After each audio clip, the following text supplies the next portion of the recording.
addressed to the location. Yeah. Right? So you think of a yacht club. What do you think of?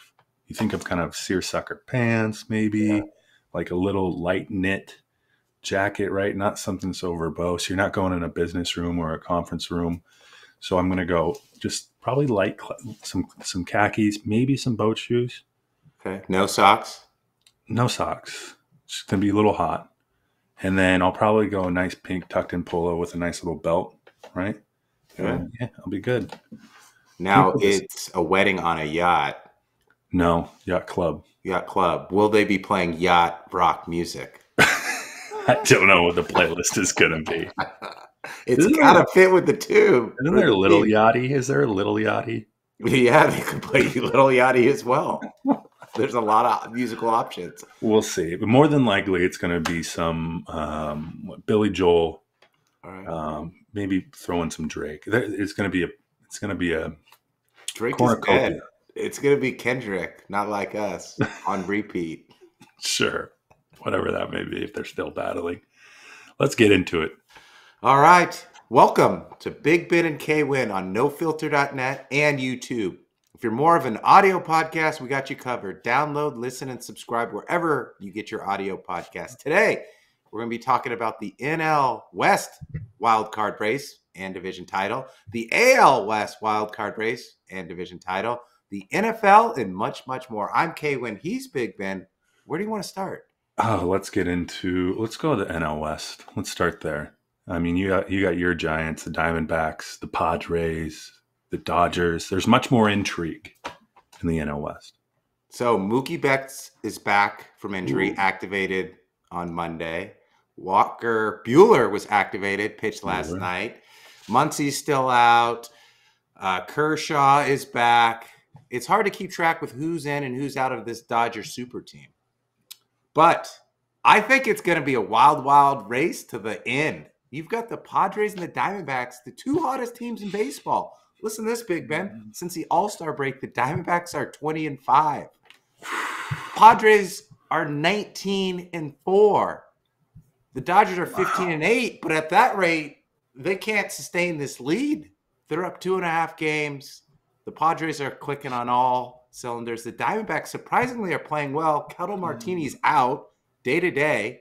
He could be a runner-up for NL MVP. He's hitting 298, 30 home runs, 70-plus RBIs. Christian Walker's out, but they haven't missed a beat because they have Josh Bell.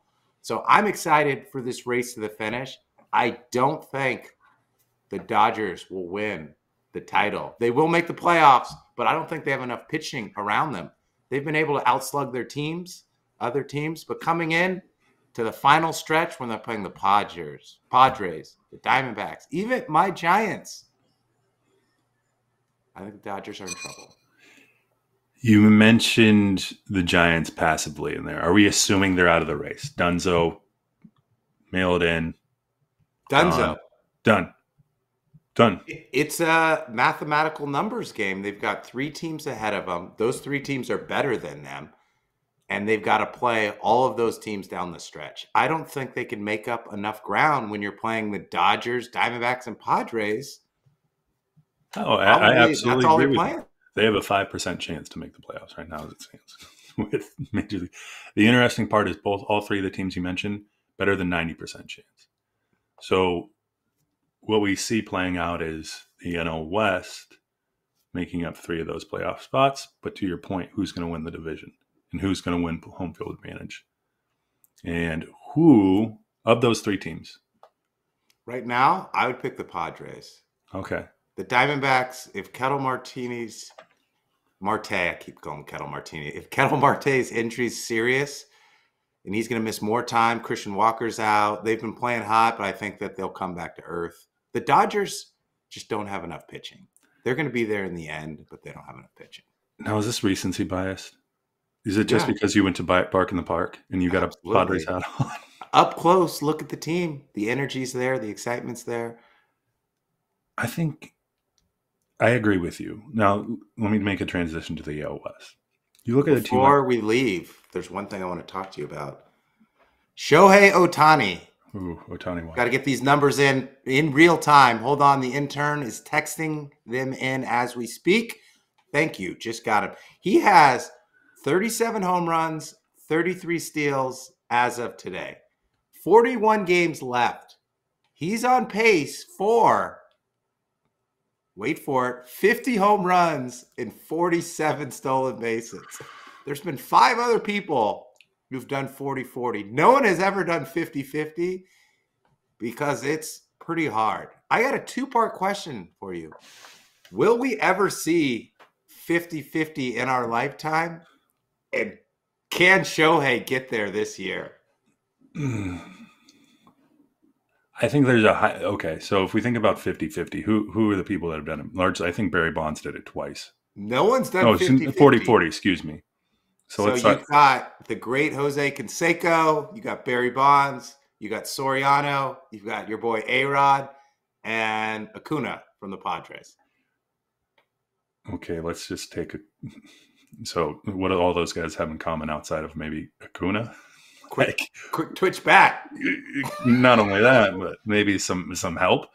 I think it can happen, and here's why. I think stolen bases are up, so there's going to lend itself to more opportunities. Teams are inherently, it's like going for it on fourth down, having someone steal. Right, there's a higher probability for success of a stolen base, so why not? And giving Ohtani the green light, and then you look at, I think, the players that could probably do it. You got guys like De La Cruz who are going to steal 50 bags. Acuna did it, right? I think Ohtani's got a chance, but it's got to happen. The window is about 3 years wide, right? Because if he comes back to pitching, and they allow him to come back to pitching, they're not going to let him steal bases. He may not bat as much, right? So the window's this year then, now that you break it down like that. It might be, yeah. It might be just this year that he has the opportunity. And why not? If you're the Dodgers, let him go do it. I mean, you're paying all that money. Why not stretch 50? It would be amazing for Dodgers ownership, managerial staff to go, listen, look at, you don't think this guy's worth it? He's the only guy ever to get 50-50. That's why we paid him so much. Justification to the spend. So the window is probably this year for Ohtani. I don't see any other players. Maybe Bobby Witt doesn't have that much power, so he can't get there. I don't think. De La Cruz, same thing. I think he's a 30 home run max type of guy. So Ohtani's probably and Acuna, having done it before, they're the lone remaining guys. I mean, so what did I say? He's at 37 home runs. We're halfway through the month. I think if he could get to 42 home runs by September 1st, he's got a legitimate chance of doing it. So Ohtani's home runs by month. April, he hit 7. May, he hit 7. June, he was on a heater. He hit 12. July, he hit 6. August, he has 5 so far.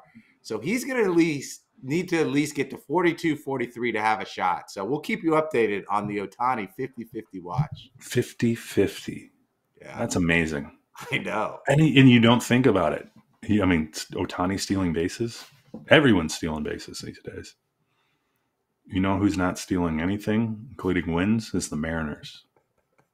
Oofta. All right, we go out to the AL West. It's a 2-team race. Yeah. And I'm wearing a Royals hat for a reason.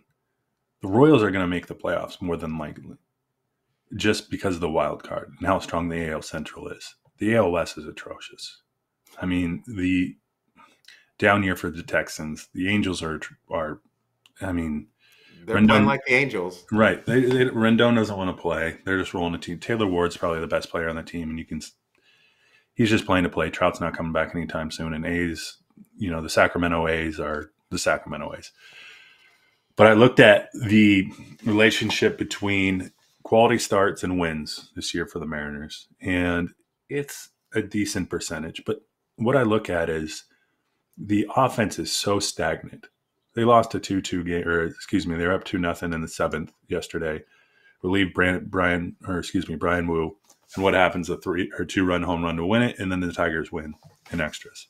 You look across down at Houston. Houston's 8-2 in the last 10 games. Yeah, it's a matter of my saying is the Astros are who we thought they are, and just a good team. Yolan Alvarez is hitting above 300 now. Like Bregman, Altuve, all these guys, they're about 7 deep. The Mariners, I mean, they're struggling to get Julio on the field. Mm-hmm. I mean, their quality starts are, I think they have 12 more than the closest, who are the Phillies at 73, but yet they're wasted. Yeah. And arms, as you and I know, wane towards the end of the season. You got to have a stronger bullpen, which is why I believe the Padres will win the West as well. But the Astros are just, they got Baltimore and Philly coming up. And you start looking at the schedule, right? Because it's a daily scoreboard watch from here on out. And they've got to win the division, the Mariners, to get to the playoffs. Yeah, they're not getting there on a wild card ticket. So you got to win the division, something they haven't done in, I don't know, before I was born, maybe. I have no idea. It's been a long time. And so when you look at matchups, the only place where the Mariners are going to be able to pick up any games is that road stretch that the Astros have against Baltimore, 4-game set, Phillies, 3-game set. And here's the weird thing about the Mariners. They just swept the Mets, who might have been a playoff team, but the Mets looked jet lagged the entire series.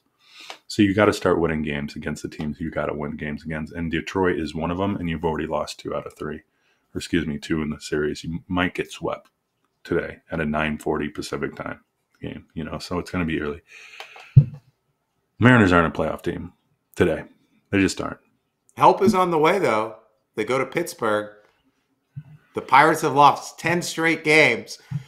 That is the good news. The bad news is Paul Skeens is on the bump on Friday night. So you got to hope that the Mariners can get 2 out of 3 and get back in this thing. Phillies have struggled a little bit. O's have been up and down. So we need some help from our friends out in Philadelphia and Baltimore to knock off the Astros to get the Mariners back in the race. That Friday night game might be the game of the year for the Mariners, to be honest, because you're pitching Logan Gilbert, who is great match. If he's on any other team, he's a Cy Young candidate. We just saw Tariq. I don't want to get his last name, but he's a Seattle U alum for the Tigers. He's a Cy Young candidate. But you see both Tariq Skubal, really, really phenomenal pitcher. But Gilbert and Skeens going this Friday. Yeah. Like that's going to be, I don't know, for me personally, having any invested interest in any game where you're just going to see 2 better pitchers this year. Bar none, barn away. Take the under. Take the under. I don't see the Mariners getting to the playoffs. I just don't. I can't see it at this point. The Astros are too loaded.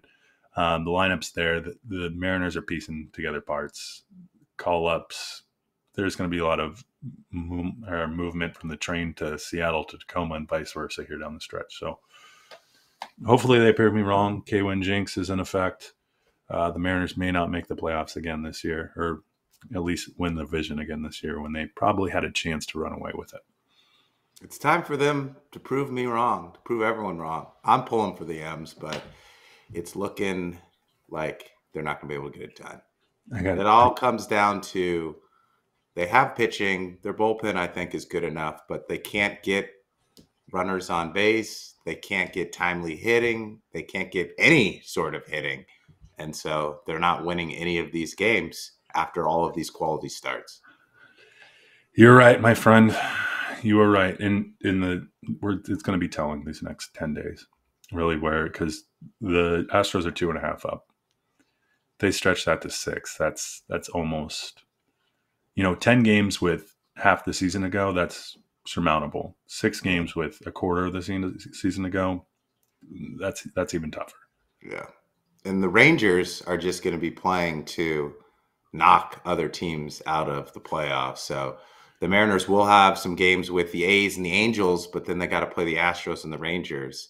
So they got to make up some ground now so that they can stay in the race. All right. Your team's out of it. Yeah. Unless my new team's in it. Your new team's in it. My new team's in it. Let's talk football. Whoa. A little Manny Machado. It's a stress ball. I like that.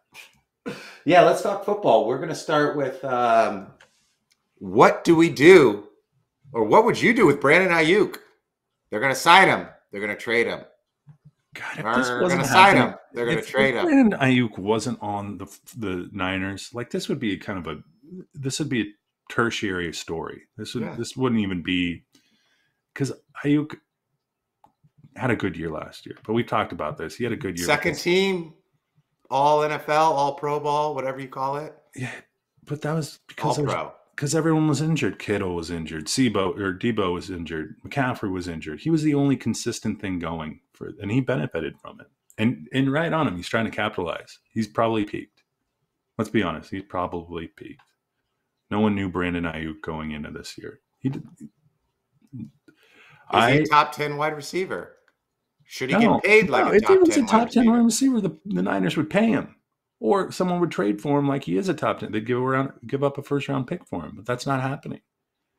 I think Ayuk's finding frustration in that he believes his market value is much higher than everyone else perceives it as. I think Aiyuk doesn't want to leave San Francisco. I think he wants to get paid. And I think he's pulling all these stunts to try to get paid in San Francisco. Like, let's go through the timeline. Him and Jaden Daniels' conversation was released on TikTok. They don't want me. He direct tweets to Mike Tomlin. He's got a trade in place with the Browns. I don't want to go to the Browns. The Pats are supposedly going to offer him $30 million. I don't want to go to the Pats. Like, he should have been traded at this point. Either the Niners should have been like, see ya, you're out the door, we're going to trade you.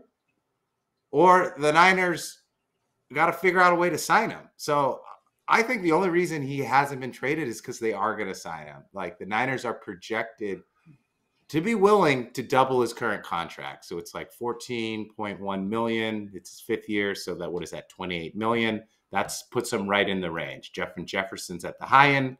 Nico Collins is at the low. So at like $28 million, you should sign with the Niners. You're getting paid as a top 10 player. You get what you want. The Niners don't want to trade him for picks. I think we're doing this little dance, but he will end up in San Francisco. I think you're right. He's trying to use leverage. I mean, and I'm sure all the Niners fans are saying they can't be indifferent on him. They saw what he did on the field. You got to a Super Bowl, not solely because of him, but he filled in adequately when you didn't have any more weapons on offense. He'll end up, and here's the thing. I think what San Fran's telling him is like, hey, listen, this is a Super Bowl team. You're going to play on a Super Bowl team. You can go sign with the Browns. You can go sign with Pittsburgh. You can go, like, you have the best chance to succeed with our organization. And you need to see that. And I think the the Niners are expecting him to take somewhat of a discount as compared to a guy like Nico Collins, who I'm sure he's using as a leverage chip for negotiation. Listen, all players want two things. They want to get paid and they want to win a Super Bowl. Brandon Aiyuk can only do that in San Francisco. He's not winning a Super Bowl in Pittsburgh or in Cleveland. He can get paid in those cities, but he knows that deep down inside, and that's why none of these trades have taken place yet. Yep, I got you. Okay, my headline going in the year. Are we good with Aiyuk? We're great with Aiyuk. We spent more time on Aiyuk than we did Ohtani. It shouldn't be relative like that.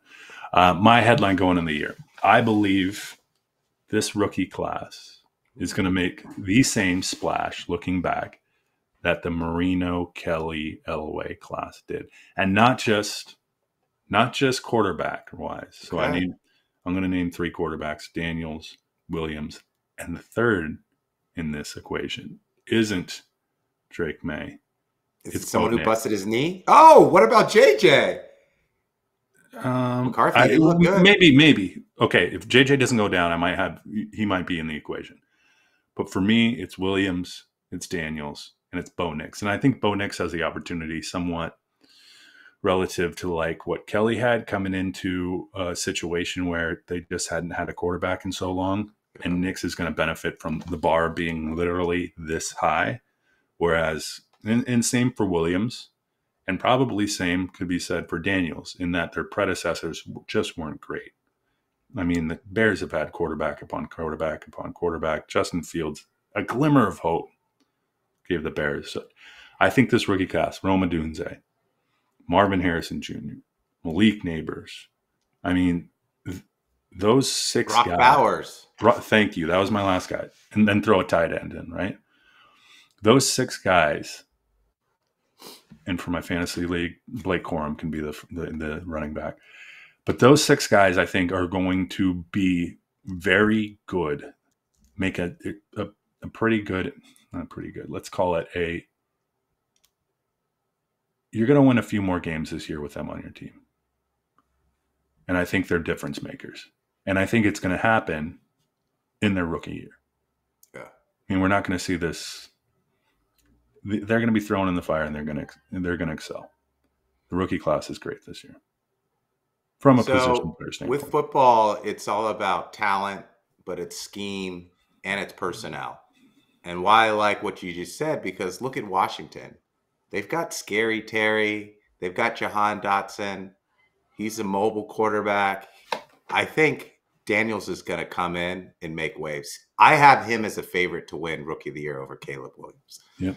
Caleb Williams has Keenan Allen, Adunze, DJ Moore. They got Swift.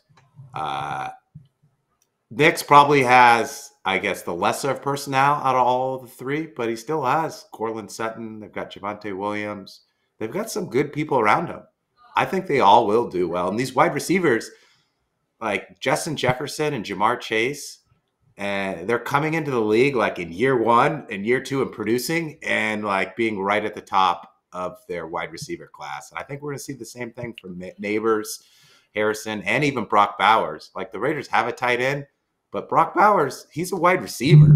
Yep. Like they're just going to move him around, put him in different positions, and take advantage of mismatches. I can't wait to see what all of these rookies do. Yeah, and you're right in that they're being brought into situations that are favorable for them. There's no question. Like no one's saying, is it Jaden Daniels or so-and-so backup or Caleb Williams and so on. No, we're invested heavily in these guys. We're going to make it work. And I mean, the Bears put players around Caleb Williams. You know, it's not an empty cupboard. Same with Jaden Daniels, as you just mentioned. And then you look at Bo Nix. Bo Nix he has Gerard Judy's been hurt, Cortland Sutton, kind of Mims and these guys, but anything's better than what they've had in previous years. I mean, and he's got Sean Payton calling the plays, right? Yes, exactly. So all those guys, and then Brock Bowers, beyond Devontae Adams, the Raiders has very little. Jacoby Myers is okay, but Brock Bowers is going to be given every opportunity to excel. I think it's the year of the rooks. Love it. I think it's the year of your text message. Turn your phone off, please. All right, should we wrap this up? Let's get out of here. Big Ben, K Winn at Big Ben K Winn on Instagram. Are we still on Threads? We're still on TikTok, Threads. Facebook. Ooh, anywhere you get your social media. Anywhere. X? Yeah, we're on X too. Man. Okay. Not all the time, but sometimes. Subscribe to YouTube. Go on our channel. Next time it pops up on your smart TV, just give a gander. At Big Ben K Winn _ all social media. We just covered your MLB races in the West and the NFL. I wish you would have brought up Aiyuk. We have to. It's a headline. It's either Aiyuk or the Jets and Aaron Rodgers. Too much airtime with Let's talk about a team that's going to get to the playoffs. I'm tired of the Jets. We shouldn't promote holding out and like asking for more. No, just play the game. Get out there. 14 mil. Actually, in California, that's more like you're netting probably 7. So I get it. Exactly. Okay. I get it, Brandon Aiyuk. Okay, at Big Ben K Winn. You got anything for us? What are we getting out to? What color is that hat? I think it's a teal with a little pink. Solid. Or it's a little darker than a pink. It's going to look like your shirt that you're wearing to your Yacht Rock concert this weekend. Send me that hat. It will go well. All right, I will. Pair it up. Okay, at Big Ben K Winn every Thursday. And we're out. Boom. Boom.